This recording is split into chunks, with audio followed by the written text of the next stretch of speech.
Сайн байцгаана уу? Бани байна. Өнөөдрийн бичлэгэндээ тавтан байрал. Орой үед монголоор юу бичлэг хийгээгүй. Тэгээд энэ удаагийн бичлэгээ би монголоор хийхээр шийдлээ. Миний чанал тэгэхээр анх удаага ирж байгаа л намайг Бани гэдэг. Тэгээд би энэ бичлэгээрээ ер нь та нарт яаж анхны шат ер нь зөв хувцлах, яаж үргэлж цэвэрхэн харагдах, тэгээд ер нь өөрийнхөө стилээ хайж байгаа болвол ер нь хаанаас эхлэхийн тухай би та нартай өнөөдөр ярмаар байна. Бичлэгээс эхлэхээс өмнө би та нараас нэг асуулт асууя. Та нар өглөө ажилдаа явахдаа ч юм уу, хичээлдээ явахдаа ч юм уу яг юу өмсөхөө мэдэхгүй ингээл шүүгээгээ уудлаад хувцуудлаа уудлаа л байдаг. Гэтэ яг ингээд өмсөх хувцас олж чадахгүй амар их цаг үрээ. Тэгээд эцээцт ингээд нэг гэрээсээ гарахтаа нэг хувцас чинь ингээд цаанаасаа л нэг сониг харагдаа, нэг юм зогцохгүй байгаа юм шиг, нэг юм л болохгүй. Танд тийм үед байсан бол энэ бичлэгийг би танд зориулж хийсэн юм аа. Хамгийн түрүүнд ярих юм бол яг юу буруу хийгээд байна. Өөртөө хувц авч явахдаа бүх хувцанд чинь тохирох хувцас авч гин үү? Эсвэл бол зүгээр нөгөө тренд дагаад одоо нэг үед л одоо гоё харагдана гэж одоо хувцас авч гинөө гэдгийг та ялгаж салгах хэрэгтэй. Би бол өмнө нь ингээд шопинг хийж авч байхдаа нэг подолк юм уу нэг гоё палаж өмөд юу юу ч яаж хамаагүй те харчаад ингээд шууд ингээд би энийг ийм үед өмсөж болох юм байна гэж шууд яг нэг л одоо үе мөчийг ингээд толгоондоо бодоод ингээд за яг энэ үед л би гоё харагдана энийг өмсвөл яг энийг гоё харагдана гэж бодоод ингээд хувцас амирх авч ирсэн. Тэгээд тэрнээсээ болоод ингээд сонин өнгөтэй тийм би бинтэйгээ тохирохгүй тийм хувцсуудыг ер нь амар их аваад яг цагаа тулаад ингээд зүгээр жирийн өдрүүдэд те everyday life ингээд хувцас сонгоод өмсөе гэхээр ингээд надад амар сонголт бага байсан. Уг нь бол амар их хувцас байгаа мөртлөө надад ингээд сонголт бага байсан. Тэгээ би тэрийгээ болоо за ер нь ингэж хувцалж болох. За ер нь ингэж ер нь болохгүй юм байна. Уг нь бол бүх хувцуу те тэр нэг өмөө, тэр нэг палаж, тэр нэг цамц уг нь бол ганцаараа уг нь бол амар гоё. Гэтэ ингээд бүгдээрээ ганцаараа гоё байгаад ингээд нийлэхээр ингээд амар тэнэг харагдаад нэг амар замбраагүй харагдаад эхэлдэг. Тэгээ би яаж одоо энийг одоо өөрчлөх вэ? Уг нь бол энэ хувцууд өмсмөр байдаг. Гэтэ яаж гоёор өмсгөө, яаж өмсчөөд би ингээд өөртөө итгэлтэй ингээд гоё ганган юм шиг мэдэрхүү гэдэг тийм одоо асуудалд одоо би одоо өөртөөс яг асууж эхэлсэн. Хариулт нь бол амар энгийн байсан. Би ерөөс энгийн хувцуудад би ерөөс анхаараагүй гэгээ би амар ойлгосон. Тийм болохоор энэ бичлэгээрээ би та нарт одоо ямар энгийн хувцууд, яг ямар хувцуудыг авах ёстойг би та нарт тайлбарлая. Хамгийн түрүүнд би гялс өнгийн тухай ярихсан. Та дөрвөн өнгийг бол өргөж бодох ёстой. Нэг нь бол цагаан, хар, тэгээд цэнхэр, ялна тийм джинсэн цэнхэр өнгө гэсэн үг. Тэгээд дөрөвтг нь бол тийм арсны өнгө. Энэ дөрөв өнгө бол яг таны суур өнгөд гэсэн. Энэ дөрвөн өнгөөр ерөн бүх хувцснаар байхад тааруулахад бол амар амархан өнгө. Тийм болохоор нөх их юу ч болж исэн та өргөлж ингээд цэвэрхэн ингээд стилэг харагдана гэсэн үг. Окей? Alright.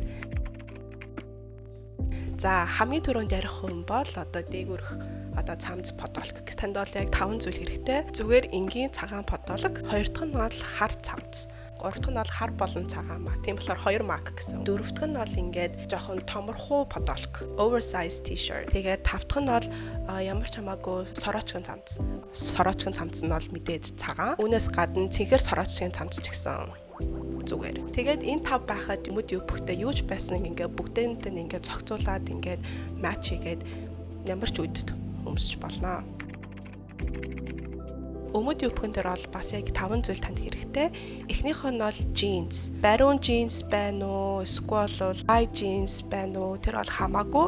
Ер нь өөртөө тохирсон яг нэг гоё харагдаж байна гэсэн тийм джинс өмсгöd бол яг болно. Би бол хувьдаа бол баруун джинсэнд бол ерөөсөө дурггүй. Би өөрөө тийм сул джинс өмсөх дуртай. Сул джинс миний хувьд бол хүн бүхэнд бол гоё харагддаг гэж би бол бодож байна. Тэгээд джинсийн өнгийг ирэх юм бол илүү тийм цайвар цэнхэр джинс бол хүн бүхэнд бол үнэхээр гоё харагддаг. Хоёр дахь нь бол хар өмд. Джинс бишээс нь бол дээр. Оффист ингээд өмсөж болохоор тийм формал хар өмд ер нь байсан дээр ах. Гурав дахь нь бол богинох нь юбг. Ер нь хүн бүхэн ер нь юбг өмсөх дургүй хүмүүс ч гэсэн ер нь ганц хоёр юбгтэй байхад тийм хар юбгтэй байхад бол илүүдэхгүй. Гурав дахь нь бол урт юбг. Нэгт ингээд яарч байгаа бол урт юбг өмсөхөд ингээд амар амархан. Яг тийм урт юбг гоё гутал юм уу цүнх өдөртэй ингээд гаднах одоо жакет өдөртэй өмсчүүл I think урт юбг бол ингээд миний хувьд амар гоё харагддаг би бол боддог. Тав дахь нь бол шорт. Би үнэхээр шорт өмсөх дурггүй. Literally надад ганц шорт байдаг. Би шорт ягаад өмсөх дурггүй вэ гэхээр ингээд би чинь жоохон том гуйтаахгүй да. Тэгээд шорт өмсөхөөр ингээд нөгөө нэ те яг гуйынхаа ингээд тэр хэсэг нь ингээд дээшээ ингээд болцдог. Тийм болохоор миний шорт илүү жоохон урт. Энэ шортон дээр би бол дажгүй харагддаг. Гэтэ ер нь хүн бүхэнд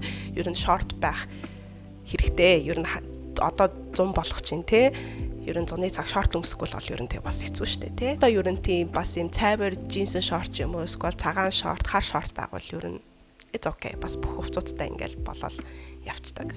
За ингээд бид нар аль хэдийн ингээд ер нь дээгээрөө юу өмсөх тэгээд доогоороо юу өмсөхийг ингээд ярьчлаа. Ер нь миний ярьсан дүнгууд сая 10 хувцсуудыг нийлүүлээд та бараг би бинийг нь аль алинтай нь хослоо та бараг 20 эдэн 30 эдэн like new outfit ингээд шинэ хувцас ингээд гаргаад өмсөж болно. Зүгээр л ингээд энэ хоёр юмыг нийлүүлэхэд ер нь амар олон төрлийн хувцалтын сонголт ингээд гарч ирж байгаа байхгүй да. За дараагийн зүйл бол гадуур өмс жакет, куртэ гэдрээ тухай яриа. За хамгийн түрүүнд хэрэгтэй юм бол пижак. Пижакыг бол ер нь юунд хаанч ол өмсөнч болно. Тэгээд гол нь пижак нь одоо юутай хослуулах нь танаас хамаарна гэсэн үг. Мэдээж ингээд хар одоо офисын өмдөө пижак хослуулвал professional ингээд харагдана. Гэтэ пижак зүгээр юу пэ гэдэртэй хослуулвал илүү ингээд playful харагдуулна. Гэтэ зүгээр casual маягаар өмсөр агуул зүгээр jeans тэгээ цагаан бодолхтой өмсөхөд ингээд илүү цэвэрхэн эмтгэцтэй юм шиг харагдана. Хоёр дахь зүйл бол савхин жакет. Савхин жакетыг бүр үнэхээр юутайч хослуулж болно. Ямар ч хувцсуудыг ингээл цаанаас айгүй дажгүй ингээл амар гоё харагдуулт юм а. Тийм болохоор савхин жакет бол ер нь хүн бүхний шүүгэнд байх хэрэгтэй гэж би бол боддог. Тийм болохоор савхин жакет аваарай заяа. Гурав дахь нь бол ямар нэгэн hoodie, носон цамц. Hoodie-г юу гэдэм бэ монголоор юудэнтэй цамц гэх юм. Би яг монголоор нэг юу гэж хэлхийг би сайн мэдэхгүй байна үү. Тэгээ би нэг юм сарал hoodie-тэй тэгээд энэ хүн hoodie-га би ер нь бараг дандаа өмсдөө штэ. Нэг амар бодоод хэрэггүй. Hoodie болохоор ингээд мэдгүй цаанаасаа хувц ингээд мэдгүй цаанаасаа ингээд гоё харагдаад байт юм шиг санагддаг надад. Дараачих нь бол crew neck. Энэ бас нэг өөр төрлийн носон цамц. Энийг би яг монголоор яг юу гэж нэрлэдэг юм бэ яг сайн мэдэхгүй байна. Зүгээр носон цамц гэхээр амар олон төрлийн носон цамц байдаг шүү дээ. Гэтэ нэг англиар бол crew neck, you know? It's a crew neck sweater. Дотоороо ингээ хэрэг сороочтой цамц өмссөн бол зүгээр дээрээсээ crew neck гэдэг өмсөд илүү ингээ тийм preppy харагддаг. Энэ ингээ хуцуудаа ингээ шууд нийлүүлээл та бас өөр стилийг ингээ туршиж үзэж байгаа аахгүй. Нэг хувц ярих болгонда дараа нь ингээл бүх юмтай нь ингээд хослуулаад гоё харагдаад чадна гэл бэг ингээ нэг юмаа дахин давтаад яриад байгаа юм шиг надад санагдаад. Тэгээ ингээд бид нар яг дандаа суур хувцуудыг ярьж байгаа болохоор одоо миний энэ ярьсан листүүдэн бүгдэнтэй нь ингээд хослуулж болохоор би ингээд өөрөө ирэхгүй ярьсан юмаа ингээд давтаад яриад байна. Хамгийн сүүлийнх нь бол vest, хантаз. За би хантаз гэхээрээ тийм яг ингээ нэг гадуур ингээ уулан мууланд авирдаг нэг лагер дээр өмсдөг би хантаз ирээгүй шүү заяа. I mean like носон хантаз. Миний хантаз бол ийм хар ноолуурын хантаз. Тэгээд ноолуур өстэй амар гоё нимхээ мөртлөө хүнийг үнэхээр дулаахан байлгаж чаддсан байлээ. Тэгээ бас хантаз are so cute, you know. Хантазыг ер нь ямар ч ингээ цамц подорхтой өмсөхөд ингээд танаас илүү амар хөөрхөн гоё preppy харагддаг гэж би бол боддог. Шүүгээд ч ганц нэг хар хантаз байхад бол илүүдэхгүй. За дараагийн ярих юм бол палаж. Нэг олон байхгүй. Зөвхөн хоёр юм л хэрэгтэй. Та нар Little Black Dress гэж сонсч байсан нь бяцхан хар палаж гэж орчуулах юм уу да. Бяцхан хар палажийг бол Coco Chanel анх энэ палажийг энэ нэрийг анх гаргаж ирсэн. Энэ бяцхан хар палаж нь юу гэж илэрхийлж байгааг гэхээр бүх эмэгтэй хүмүүсүүдийн шүүгэн заавалчгүй нэг бяцхан хар палаж байхад хэрэгтэй. Энэ хар палажийг үнэхээр ямар ч үед өмсөж болно. Тэгээд энэ палажийг өмссөн байхад та үргэлж өөртөө ихтэй ер нь ингээд дэлхийг ингээд гартаа барихтаа ингээд ер нь бэлэн байна.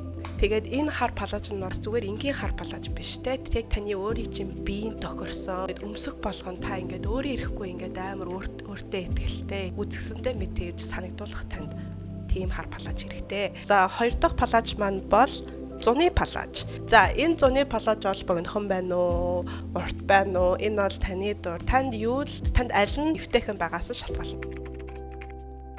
За хамгийн сүүлийн зүйл бол гутал. Гутал дээр бол хүмүүс нэг их надад анхаардгүй юм шиг надад санагддаг. Гэхдээ яг зөв гутал нь бол таны бүх энэ хувцсыг яг ингээд нэг гоё харагдах чухал элемент байгаа хгүй да. Тийм болохоор гутлыг хамаагүй орхиж болохгүй. Эхнийх нь бол хүн бүхэнд байх хэрэгтэй цагаан пүүз. Цагаан пүүзийг та бүр үнэхээр юутаж хослуулж өмсөж болно. За хоёр дахь нь бол мэдээж хар пүүз. Тийм болохоор нэг цагаан пүүз тэгээд нэг хар пүүз. Гэтэ цагаан пүүз нь бол хамгийн чухал шүү заяа. За тэгээд гурав дахь нь юм бол loafers. За энэ гутлыг бол жоохон царим мутаар гэж магадгүй. Би жоохон бахтай би энэ гутлд бүр үнэхээр дургүй байсан. Яг л би үнэхээр нэг царим мутаа гутал гэж боддог байсан. Гэтэ no.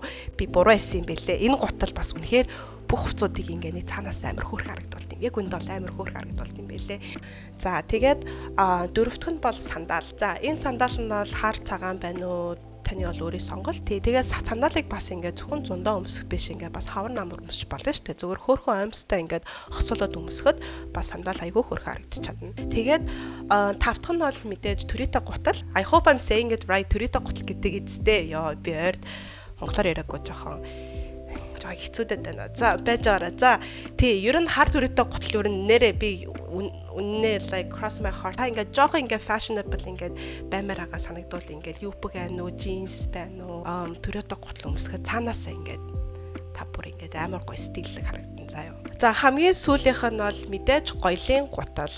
Ямар нэгэн өндөр өсгийтэй гутал. Би өөрөө нэг өндөр өсгийтэй гутал өмсөх дурггүй. Гэтэ би өөртөө юм цагаан өндөр өсгийтэй сандалны маягийн юм гутал авсан байгаа. Энэ гутлаа би өөрөө тийм ивент дээр болонгоо зүгээр энийг өмсчдэг. Тийм болохоор it's good. За ингээд миний лист одоо ингээд дууслаа. Энэ бүх зүйлүүд ер нь танд байхад сонголтууд хязгааргүй. Яг энэ бүх суур хувцсууд одоо байхад та дараа өөрийнх нь стилийг ингээд олмоор агуул шинэ стилийг туршиж үзэхэд илүү амархан болно гэсэн үг. Тийм болохоор одоо миний хэлсэн одоо өнгүүд тэгээд энэ суур хувцсуудыг одоо ингээд авцсан байхад та forever үргэлж гоё харагдана. За ингээд бичлэг маань өндөрлөж байна. Зөвлөгөөнүүд маань танд тусалсан байх гэж найдаж байна. Би ер нь дараагийн бичлэгэн дээрээ тийм accessory, тийм эмэг зүйл, тэрко ер нь яаж одоо энэ суур хувцсуудаа илүү ер нь ямар ч хувцсуудыг яаж илүү ингээд амьлуулах талаар ингээд бас ярьж болно. Тийм бичлэг та сонирхож байгавал та доор comment section үлдээгээрэй. Тэгээ мэдээж энэ бичлэг танд таалагдсан бол лайк дараад share хийгээд тэгээд